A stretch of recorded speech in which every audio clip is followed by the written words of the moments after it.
La explicación lineal es la explicación a la cual estamos acostumbrados.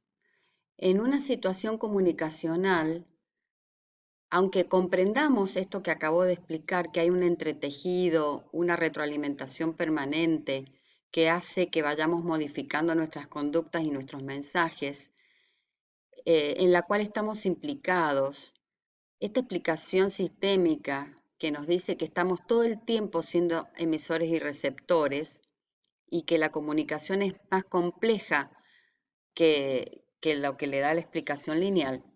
Sin embargo, estamos acostumbrados a resumir en nuestras cabezas las situaciones comunicacionales de manera lineal, por varias razones que vamos a pasar a desagregar ahora. Primero, la que acabo de decir, es una costumbre. La fuerza de la costumbre hace que siempre repitamos las cosas tal como las hemos aprendido. En segundo lugar, explicar una situación comunicacional de manera lineal es una forma, una explicación sencilla y rápida. Nos ahorra tiempo y nos ahorra energías. Vamos a imaginar una discusión larga y fuerte entre dos personas que han tenido un conflicto. Una vez que termina todo el episodio conflictivo con toda la discusión, cada uno va a contar qué fue lo que sucedió, cómo fue que discutieron, qué pasó, de una manera lineal. Primero, porque así estamos acostumbrados a verlo. Segundo, porque es una forma sencilla y rápida de resumir lo que pasó. Pero esto no es lo más importante. Lo más importante es que al dar la explicación lineal, contamos la cosa como una historia. Hacemos una narrativa como una historia, como un cuentito. ¿Sí? Y eso nos simplifica y nos ayuda a que rápidamente podamos organizar la explicación echando todas las culpas afuera. Imaginen cualquier discusión en la que ustedes hayan sido parte, cualquier pelea, cualquier situación comunicacional que puso en evidencia algún conflicto. Cuando contamos a un tercero qué fue lo que sucedió, lo hacemos de manera lineal, sencilla, corta y siempre vamos a, esto no significa que tengamos mala intención, ni que mintamos, ni que ocultemos deliberadamente, pero normalmente como sentimos ser quien tiene la razón y quien dice la verdad, vamos a contar cómo fue la discusión o cómo fue el conflicto de manera lineal, sencilla, rápida y todas las culpas quedan afuera, porque como es un cuentito sencillo, una narrativa donde pasó esto, dijo esto, yo respondí lo otro, pasó así, así, así, el modo como lo describimos echa las culpas afuera. Por lo tanto, explicamos la cosa de una manera en la cual quedamos liberados de las responsabilidades. El responsable fue el otro, el culpable, el que cometió el error, el que se equivocó, o el malo, o el incoherente es el otro, y yo, así como lo cuento, resulto ser coherente, no tener mayores responsabilidades en el tema, no ser culpable, y entonces terminamos contando la cosa de una manera cada vez más simple y más sencilla, en el que aquí en una historia en la cual acá hay una víctima que soy yo y un villano que siempre es el otro. Otra razón es que la explicación lineal permite como un cierre, ¿sí? Empezó así, continuó así, pasó así, terminó así. Esto nos ordena, esto organiza la explicación. Al ordenar el relato y organizar la explicación de esta manera simple, lineal y directa, sentimos que tenemos cierto control sobre la situación, nos da una certeza. Al poner en palabras en nuestra narrativa cómo fue la discusión, cómo fue el conflicto, reafirmamos nuestra certeza de que las cosas fueron realmente así, de esa forma como la hemos explicado. Em, de más está decir, no, no está de más decir. Aquí es donde vamos a poner el foco, justamente. La verdadera historia es una multiplicidad de miradas posibles sobre la historia. Esto ya les voy pidiendo que lo vayan relacionando con lo que hemos estudiado en sociología, donde una cosa es el hecho puro, pelado, si se acuerdan, la nieve en la calle o el gato que veían dos personas, y otra cosa es qué significado les damos, qué percibimos. ¿Se acuerdan de la figura y el fondo, el rostro femenino, el señor tocando el saxo, etcétera? Los modos de ver y de percibir la realidad y los modos de organizar esa experiencia, en este caso una discusión, de una manera lineal y simple, hace que nos enfoquemos en un solo aspecto, en aquel que percibimos nosotros, que lo mezclamos con nuestros juicios y valores, tal como lo vimos en la escalera de inferencias, y nos queda la certeza de que lo que sucedió en ese conflicto, en ese intercambio comunicacional, en esa discusión, fue algo muy sencillo de explicar, muy simple, con este principio, con este nudo y con este desenlace, en el cual nosotros somos los buenos, los que decimos la verdad, los inocentes, y el otro es el culpable, el que interpretó mal, el que se equivocó, etc. Esto nos ayuda a inducir al tercero que nos está escuchando para que tome partido por nosotros, para que nos dé la razón. ¿Cuántas veces hemos relatado un conflicto, una discusión a un tercero, buscando que el tercero nos dé la razón? Siempre. Siempre lo vamos a contar con el deseo interno de que quien nos está escuchando advierta que la razón la tenemos nosotros.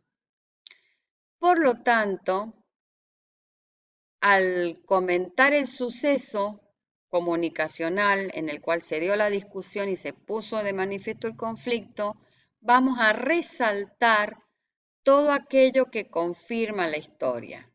Entonces, si hacemos alusión a situaciones anteriores vinculadas con la que estamos contando, posiblemente vamos a poner el foco, resaltar, traer a colación ejemplos de situaciones anteriores que confirman esta historia en la cual yo tengo la razón y el otro está equivocado. Si hay algún indicio que contradiga la historia, lo vamos a ignorar. A veces a propósito, a veces sin querer. Los detalles que contradicen la historia, que nos dejan bien parados a nosotros, son detalles que se nos van a pasar por alto.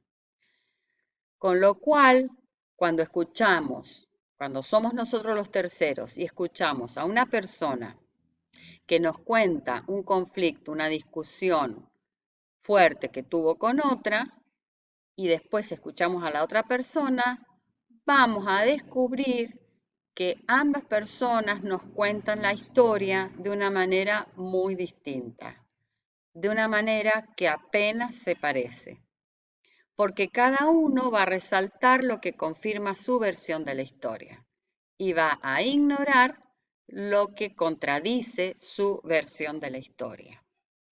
Y finalmente, como ya anticipamos, la explicación lineal tiene una estructura narrativa que, por nuestra costumbre y por nuestra facilidad para la comprensión y para el orden, tiene un principio, un nudo y un desenlace. Eso lo hace lineal, lo hace sencillo, pone de relieve quién es la víctima, quién es el victimario, quién es el que tiene la razón, quién es el que está equivocado.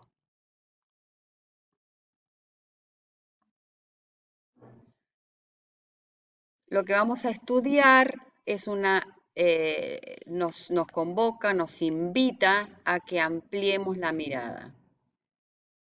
Si ustedes recuerdan, en sociología hay una filmina muy interesante de un mundo en el centro y cuatro sujetos mirando al mundo desde cuatro ángulos distintos, en los cuales, como vimos en la clase, no podemos decir que uno de ellos esté viendo la totalidad de la situación como es, ni la verdad como es. Y no podemos decir que la descripción de uno de ellos sea tener la razón y tampoco podemos decir lo contrario. Cuando les pregunté en la clase quién tiene la razón y quién está equivocado, bien me respondieron ustedes, todos tienen la razón, pero ninguno la tiene completamente. Esto no significa que no haya a veces en las discusiones verdaderas mentiras dichas a propósito para poder retorcer el relato a favor de uno. Pero aun cuando somos absolutamente honestos y tratamos de ver las cosas tal cual como fueron y estamos convencidos de tener la razón, lo que nos pasa es que tenemos un recorte, un enfoque parcial que tiene mucho que ver con cómo percibimos las cosas, cómo nos afectaron, cómo las ordenamos y cómo las expresamos. El enfoque comunicacional sistémico es una invitación a ampliar la mirada, tener en cuenta el enfoque lineal, pero hacerlo más amplio, enriquecerlo. No solamente tenemos mensajes, actores, canales y códigos, también tenemos modos de comunicar distintos diferentes, es decir, otros vehículos que enriquecen y matizan las palabras, que son los gestos, los tonos, las pausas. También tenemos que tener muy especialmente en cuenta los contextos, en qué momento, en qué escenario, en qué lugar, en qué situación se dijo lo que se dijo o se hizo lo que se hizo. Porque una misma palabra, un mismo gesto, dicho o expresado en un contexto, tiene una significación totalmente distinta a la misma palabra o al mismo gesto expresado en otro contexto. Para complicar las cosas vienen lo que vimos en la escalera de inferencias y la necesidad del reajuste cuando no podíamos unir los 9 puntos con 4 líneas porque teníamos el supuesto de que todo debía entrar en el cuadrado, ¿sí? Los supuestos que tenemos cada uno, que son estos modelos mentales, estos mapas con los cuales leemos la realidad, nos parece que son información objetiva y no lo es.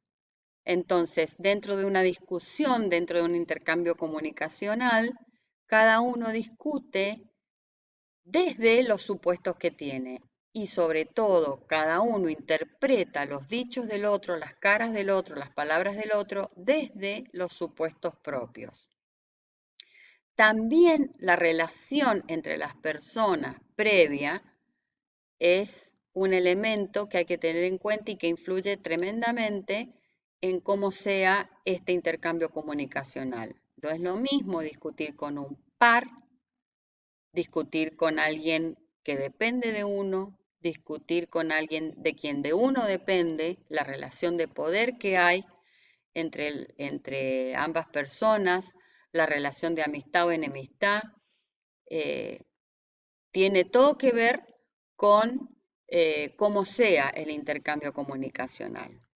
Y finalmente, algo que también vimos en sociología, el significado que le atribuimos a las palabras del otro, el significado que le atribuimos a los hechos que observamos, cómo interpretamos las cosas que vemos.